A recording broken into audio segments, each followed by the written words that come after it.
The book that I read this semester was Let Me Hear Your Voice, A Family's Triumph Over Autism by Catherine Morris. Catherine was married to Mark and they had 3 children, Daniel, Anne-Marie, and Michael.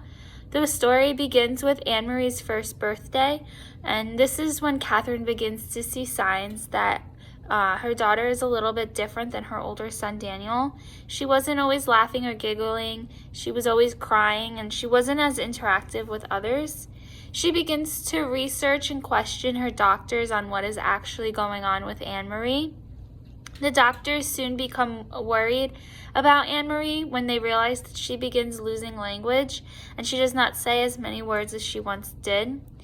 It's at this point where she is sent to specialists to start doing testing on Anne-Marie, and they suggest many different therapies and a few other doctors before they finally diagnose her as having infantile autism.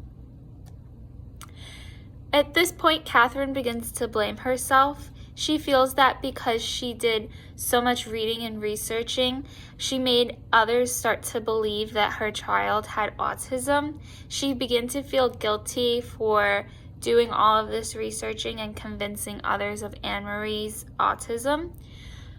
At this point, she's told there's no cure, only therapy, but even that proves to be unsuccessful as Anne-Marie completely disassociates herself from any emotional connections.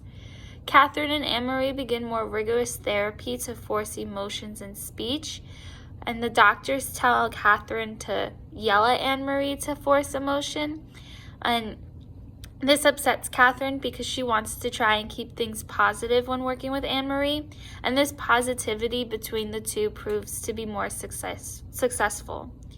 Her younger son, Michael, when he turns 18 months, he begins to show some of the same qualities as Anne-Marie. He too is diagnosed with autism and begins the same therapies as Anne-Marie, but it's not as successful and he doesn't respond to them as well as Anne-Marie did. Catherine continues to work with both of her children to help grow in the way their oldest child, Daniel, had grown. Anne-Marie eventually starts elementary school and does well and is praised by her teachers, and eventually Michael follows suit a couple of years later. Both are considered to now be at the right age of development, although there is no cure, Catherine has continued working towards being there for all 3 of her children as they grew up and began school.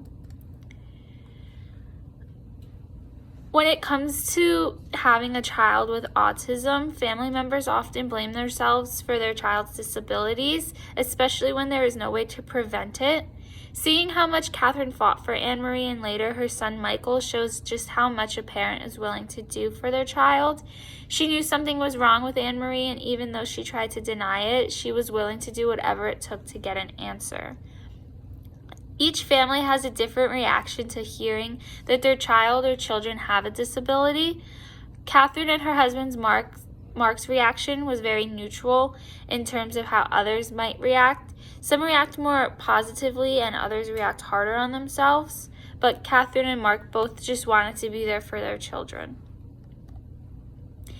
Every story and every child is different.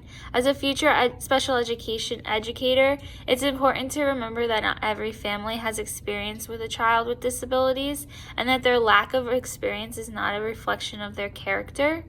Reading through Catherine's story has helped me as a teacher to remember that no child experiences their disability in the same way, and this is shown through Anne-Marie and Michael. A teacher cannot judge every child the same because there's no set guide on how a child will react in their classroom.